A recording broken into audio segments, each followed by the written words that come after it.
ஒரு நாளில் ஒரு மனிதன் சுவாசிக்கும் ஆக்சிஜன் காற்றானது 3 பிராணவாயு சிலிண்டருக்கு சமமானவை. ஒரு ஆக்சிஜன் சிலிண்டரின் விலை 700 ரூபாய்.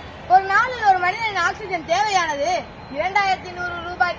ஒரு ஆண்டிற்கு 7,66,500 ரூபாய். ஒரு மனிதனின் சராசரி ஆயுள் 65 ஆண்டுகளுக்கு 5 கோடி ரூபாய். இவ்வளவு விலை மிகுந்த காற்று நமக்கு எங்கிருந்து கிடைக்கிறது?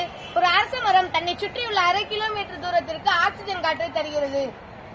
மரங்களின் மதிப்பு தெரிகிறது. மற்றவர்களுக்கான விழிப்புணர்வு எப்போது வரப்போகிறது? மண்ணை நேசிப்போம், மரங்களை நேசிப்போம். தண்ணீரை பாட்டிலில் அடைத்து விற்கப் போகிறார்கள் என்று நம் தாத்தாக்களிடம் சொல்லிய போது அவர்கள் நிச்சயம் சிரித்திருப்பார்கள். ஏனென்றால் தண்ணீர் என்பது ஒரு விற்பனை பண்டம் அல்ல என்பது அவர்களின் தீர்க்கமான நம்பிக்கையாக இருந்தது. ஆனால் இன்று அவர்களின் நம்பிக்கையை பாட்டிலில் பல வடிவங்களில் விலையொட்டி விற்கப்படுகிறது. நாளை ஆக்சிஜன் காற்றை கூட பாட்டிலில் அடைத்து ஒவ்வொரு பெட்டி கடையிலும் விற்கக்கூடும் என்று நான் கூறிய போது நீங்களும் நிச்சயம் சிரிக்கத்தானே செய்வீர்கள். ஆனால் இதுவும் நிச்சயம் நடந்து வரும். ஏனென்றால் நமக்கு மரம் என்பது வெறும் பணம் அல்லவா? மரம் என்பது வெறும் மரம் அல்ல, பல்லுயிர்க்கான வீடாகும். ஆக்சிஜன் தரும் மரம். ஒவ்வொரு தனி மனிதனும் இந்த காலநிலை மாற்றத்திற்கு எதிராக களப்பணியை தொடங்க வேண்டும். களப்பணியின் மூலம் மரம் நடுவது, மரம் வெட்டுவதை தடுப்பது என்பதன் மூலம் உரிய வரும் பூமி பந்தை சிறிதளவு தடுக்க முடியும்.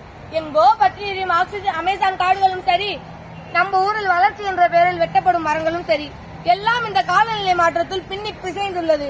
3ஆம் உலகப் போர் தண்ணீருக்காகவும் உயிர் மூச்சுக்காகவும் கூட இருக்கலாம். நம் தலைநகரத்திற்கு வந்துள்ள ஆக்சிஜன் சிலிண்டர்கள் நம் ஊருக்கு வருவது மிக தொலைவில் இல்லை மக்களே.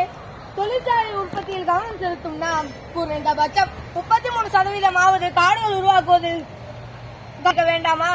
எல்லாம் சரி, அழிந்து வரும் பூமிக்கு யார் பொறுப்பேற்பது? வேறு யார்? நாம் தான். நம் வரும் தலைமுறைகள் ஆக்சிஜன் குடுவையை முதுகில் சுமக்க வேண்டாம் என்று நினைத்தீர்கள் என்றால் இன்றைய களப்பணியை தொடங்குங்கள். மூலம் ஒவ்வொரு தனி மனிதனும் ஒரு மரமேனும் நட வேண்டும். அரசின் பல்வேறு திட்டங்களின் மூலம் பள்ளிகளில், பொது இடங்களில் மரம் நடுவதின் திட்டங்களை கைகோர்த்து இணைய வேண்டிய நேரம் இது. இணைவோம், இயற்கையை காக்க. உறுதிமொழி. நான் வாழும் பூமியின் வெப்பத்தை குறைப்பேன். உலகத்தின் உயிர் நாடி நீர்வளத்தை பாதுகாப்பேன். தண்ணீர் சிக்கனத்தையும் மழைநீர் சேமிப்பையும் கடைபிடிப்பேன். மாசில்லா காற்றை சுவாசிக்க மரங்களை வளர்ப்பேன். மண்ணை வளமாக்கும் மக்கும் கழிவுகளை உரமாக்குவேன்.